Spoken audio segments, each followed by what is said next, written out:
Currently it's like 8 AM in the morning. It's a really nice day today. So I hope you're all doing well. Hello, by the way, to anyone who's recently subscribed. I've had a few new subscribers lately, so welcome to the channel. If there's any type of videos that you do want to see from me, then let me know, because I feel like I need some new ideas on what to film. I actually want to show you a new drawing that I started. I'm pretty proud of it. I actually came across this girl group called New Jeans, and I saw their new song because it came up as like a short video with like the dance. So I really liked their style, so I decided to draw them. Ooh. So this was the original photo that I found on Google. Let me see how long that took me. It took me 1 hour and 4 minutes to do that sketch. So yeah.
So here is my final illustration. I did keep it quite sketchy, which I quite like. So it's not perfect or anything, and I didn't add like all the little details, but I really like how it came out anyway.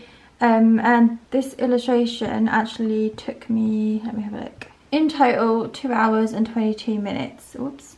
So if you didn't know, under canvas and then canvas information at the bottom, and then if you go to statistics, that's where it shows you how much time a drawing's taken you on Procreate. So I decided to take a course on a site called Domestika from an artist called Magdalena Dianova, if that's how you say it. So she's done like this character design class, and I just thought it would be quite good to like refresh my skills and maybe learn some new things. So it was literally only about $8 or $9, so it was like on a sale at the moment, so I thought why not. So I actually went into Procreate and made a little description of like what I wanted my character to be like. So I basically wanted her to like live in Australia in a sunny place, all beachy and things like that. So I'll show you a little shot anyway, but yeah, that's like my typical like favorite character to draw. And so I just listed some things that she likes, like where she works, and then kind of gave a description of what I could imagine her looking like.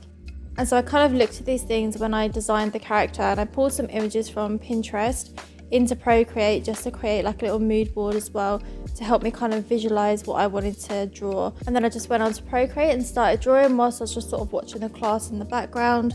Yeah, anyway, then sunset rolled around and I actually just made some dinner, and then I was just cuddling Cookie, and he's just so cute. He's like a little baby. He's literally, oh my god, I love him so much. Anyway, after dinner I just went back into my art room. It was dark by this point, so I had to put the light on and everything, but I'm just continuing my girl. I really love how she's come out. I feel like I've really given her that kind of happy vibe, exactly what I wanted to go for. And I just think it's so good to like keep learning and refreshing your skills and everything, and I really enjoyed it. So yeah, let me know what you think of this little illustration I did. I'm also going to probably give her like the colours of ice cream. That's the kind of colour palette. So I probably will colour her in very soon. But anyway, hope you've enjoyed watching today's vlog. Subscribe if you're not already, and I'll see you all in my next one. Thanks for watching. Bye.